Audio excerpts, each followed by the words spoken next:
Por que que é tão difícil diagnosticar, né? E a gente viu alguns sintomas ali, mas não necessariamente a mulher vai sentir todos eles para estar com endometriose? Não, de maneira alguma. Às vezes ela tem um comemorativo grande, número grande de sintomas, às vezes um sintoma só. E como aquela senhora disse também, ela não apresentava dor, não apresentava nada. Ela não tinha as cólicas fortes, que é um dos sintomas da endometriose. O sintoma mais comum, Dirce, são as cólicas fortes. Tá. Certo? A gente chama de dismenorreia. Isso pode começar desde a adolescência. Então já é um sinal de alerta. Então, se a pessoa apresenta cólicas cólicas menstruais fortes, é preciso procurar? Sim, porque a gente tem que ver que a incidência da endometriose, O médico. ela vai acompanhar em torno de 10 a 15% das mulheres no período fértil. Tá. Então, nem toda mulher que tem cólica menstrual tem endometriose. Mas o interessante é que a cólica menstrual é aquele sinal, aquele alerta para se a cólica for assim. Além, toda mulher pode ter um pouco de cólica, mas aquela cólica que inibe a atividade dela, não consegue estudar, perde dias de trabalho, tem que ir no hospital tomar injeção na veia.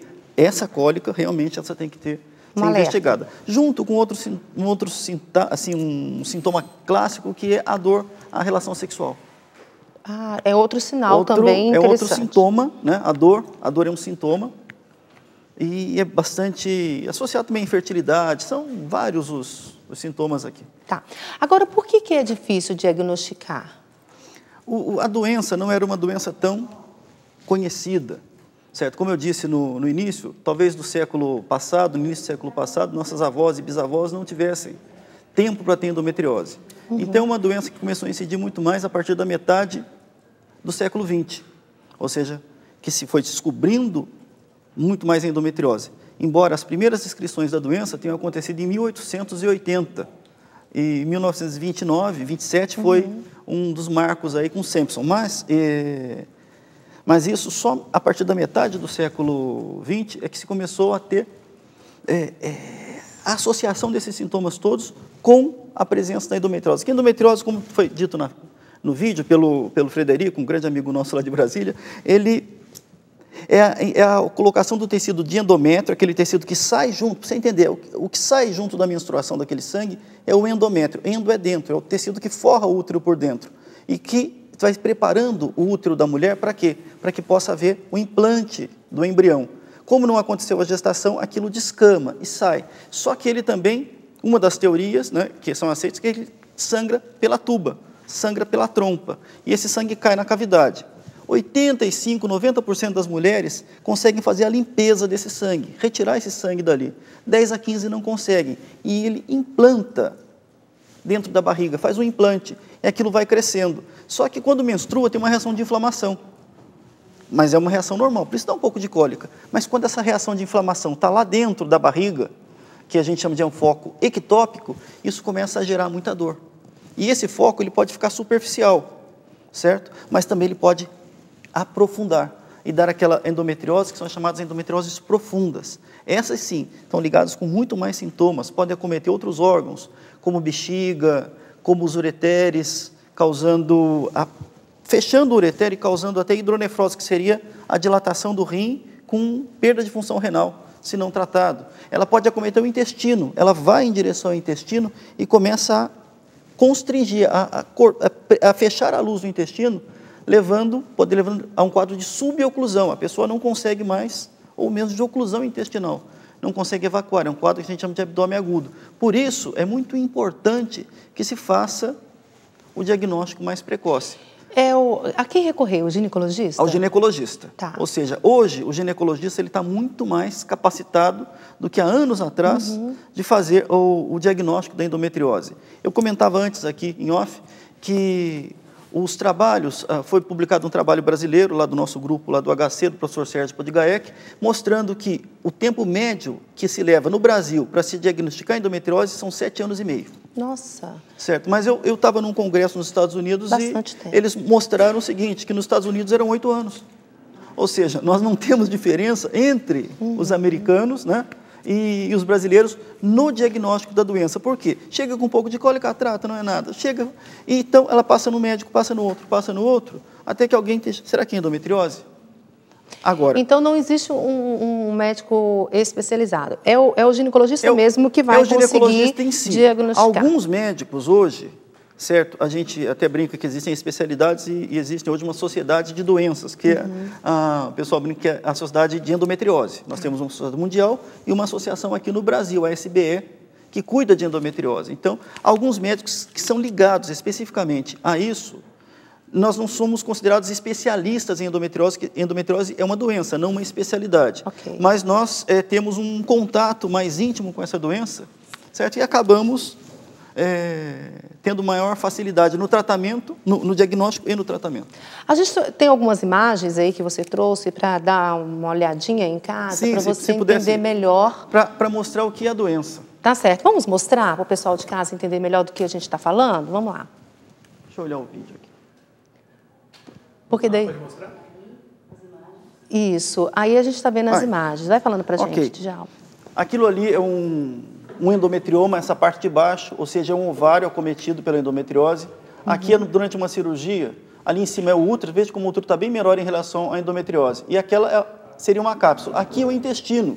Vocês estão vendo o intestino bom nessa parte mais distal. E onde eu estou tocando ali agora na cirurgia, é o intestino acometido por endometriose. A endometriose estava na parte posterior do útero e avançou para o intestino. E essa paciente tinha em torno de 40% de obstrução da alça intestinal pela doença. Ou seja, intestino bom aqui e o intestino acometido junto do útero.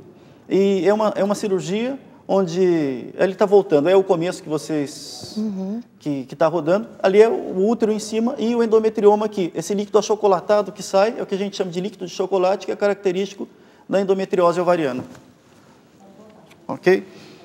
Então, isso aí foi uma cirurgia que eu editei de a gente entender um pouquinho de endometriose profunda para saber como a endometriose acomete, ou seja, aquele sangue vai, implanta e causando toda essa paciente tinha muitos sintomas, ela tinha uma sintomatologia bastante acentuada, ela tinha 40% de obstrução do intestino. Então, precisamos tirar aquela área que estava obstruída. Algumas pacientes você tem que tirar um segmento do intestino. A endometriose tem cura? A endometriose, ela tem um controle, certo? E nós, se eu estou frente a um caso desse, e hoje o diagnóstico, ele é um diagnóstico, nós temos uma facilidade maior. Porque a partir do momento que eu suspeito, existem exames hoje que me dizem se existe ou não endometriose e a profundidade dela, que é o ultrassom transvaginal com preparo de intestino. Alguns serviços já fazem, e isso é um método que foi desenvolvido aqui no Brasil, é um método bastante reprodutivo, muito mais barato que a ressonância magnética. E nós conseguimos identificar. Identificado isso, ou seja, você tem que tratar aqueles focos. Aquele grande endometrioma, aquele que estava no ovário, aquilo é retirado, a obstrução do intestino ela é retirada e nós fazemos um toalete, uma limpeza de todos aqueles focos, certo? Mas é uma doença que pode ter recidiva, se ela voltar no mesmo local. Às vezes pode ficar um pouco de doença e ela recidivar. Recorrência não. Recorrência é a doença aparecendo em outro local. Porque a endometriose, o pessoal tem que entender, é uma patologia ligada ao sistema imune. Ou seja, a dificuldade que essa mulher tem de fazer a limpeza desse sangue. O organismo tem de fazer a limpeza desse sangue que está dentro da cavidade. Então, ela está sujeita a isso. Por quê? Depois da cirurgia, então, nós fazemos o quê? Nós fazemos um tratamento coadjuvante para quê? Para que se previna a recorrência da doença. Olha, tem várias participações aqui. A Elia Souza está dizendo o seguinte: eu sofro muito com as dores, já fiz cirurgias, mas ainda tenho muitas dores. A Leila Cristina, ela é de Colatina, Espírito Santo, diz o seguinte: tenho esse problema, há muitos anos fiz 3 cirurgias e muito tratamento, não paro de vigiar.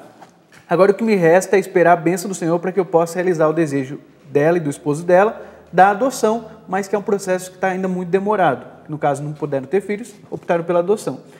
E também tem uma pergunta aqui da Ana Maria Silva, ela é de Bauru, São Paulo.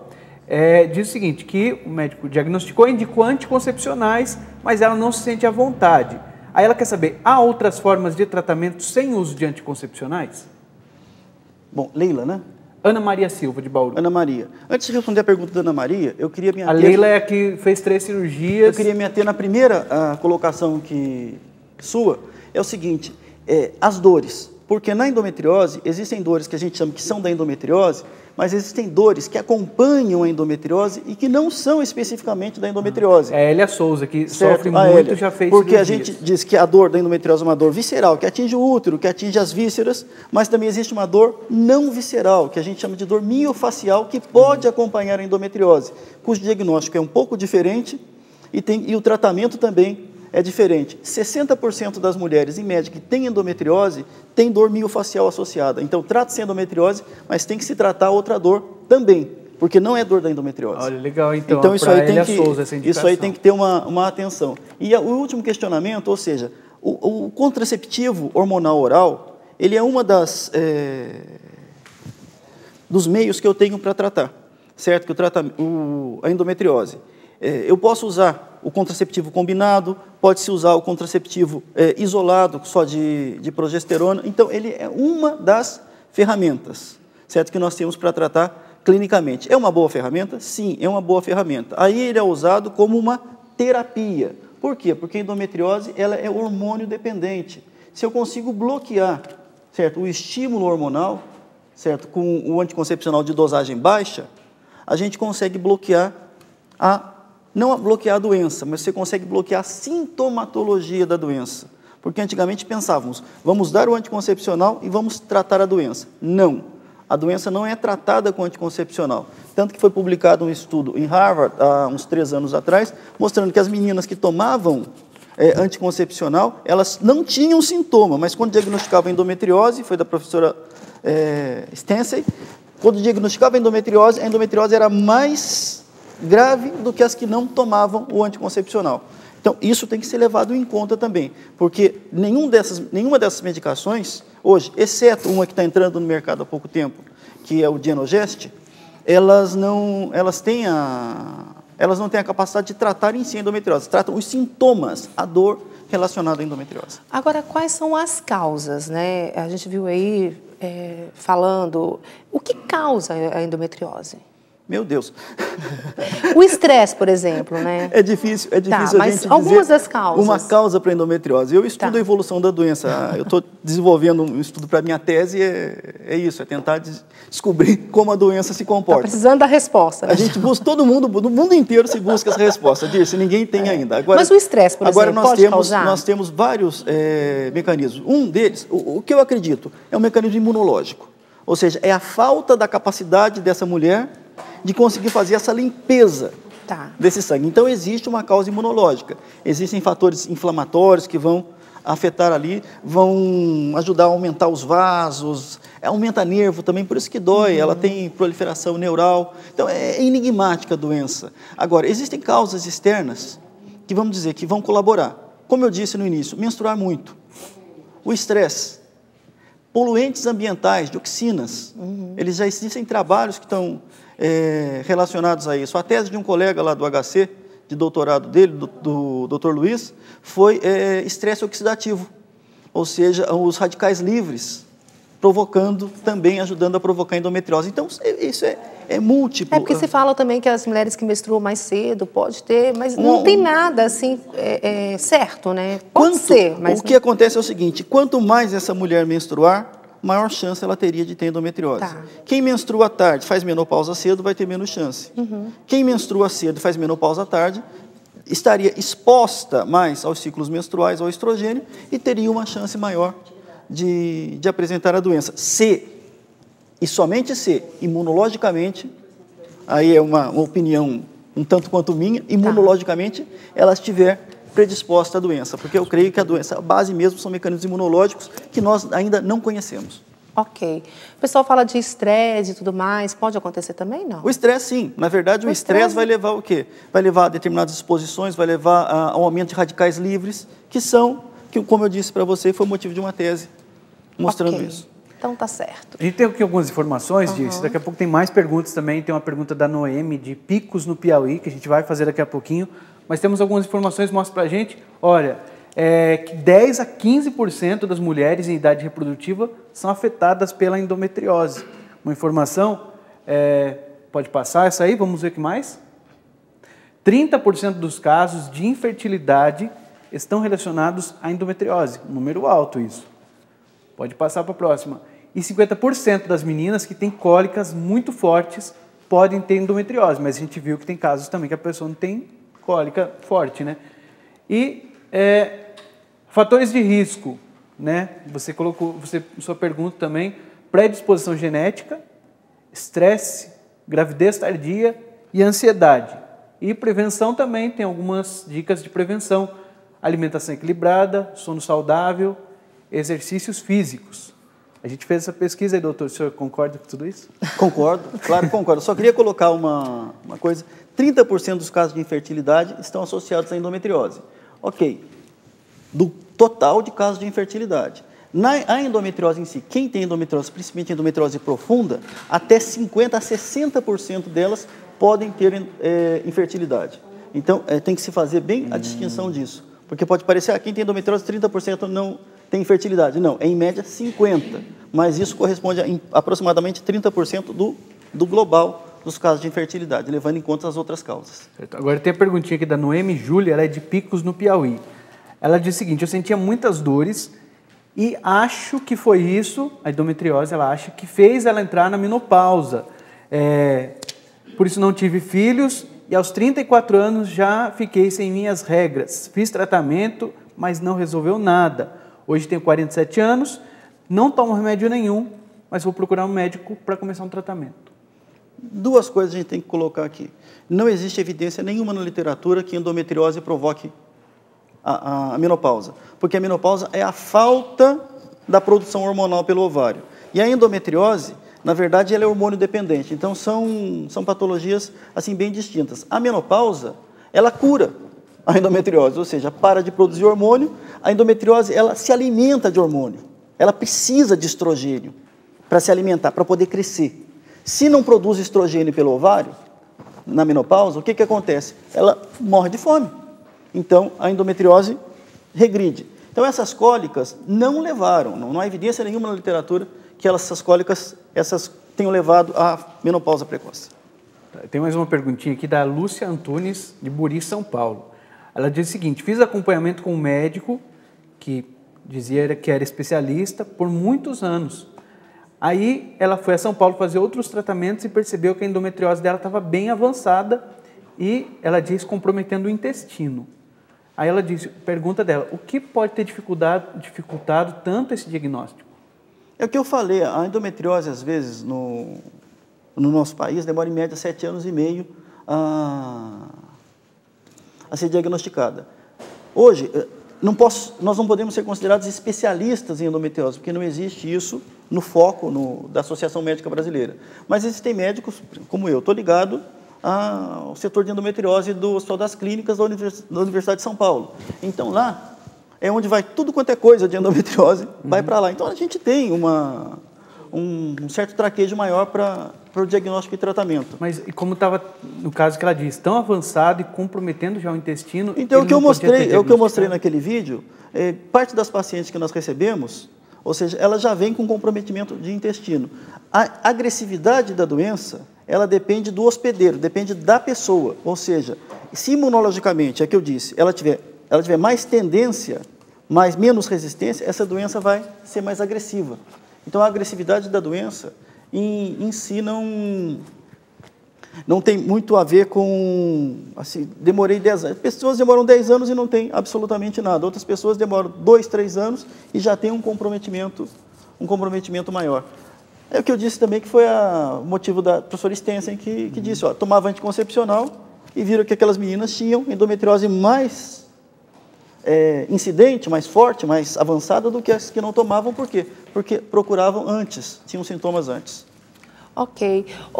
Djalma, doutor Djalma, só para ficar bem claro para as pessoas que estão em casa agora, a endometriose tem sim a ver com infertilidade, mas não quer dizer que todas as mulheres que têm endometriose não vai conseguir engravidar, é isso? Quem mais estuda isso é um grupo italiano do professor Fedeli, e ele publicou em torno de 50% das mulheres com endometriose, segundo os dados dele, eu não estou usando coisa da minha cabeça, eu estou usando os dados de literatura, elas vão ter endometriose, vão ter infertilidade. Então, em média, de cada 2 mulheres que têm endometriose, uma vai ter problema. Não é que ela é infértil, Dirce. Ela terá problemas de fertilidade e tenha que fazer algum tipo de tratamento para que possa engravidar. Se você tem endometriose, não significa que você nunca vai ter filhos. Meu Deus, longe disso. Você pode tratar a doença e conseguir engravidar.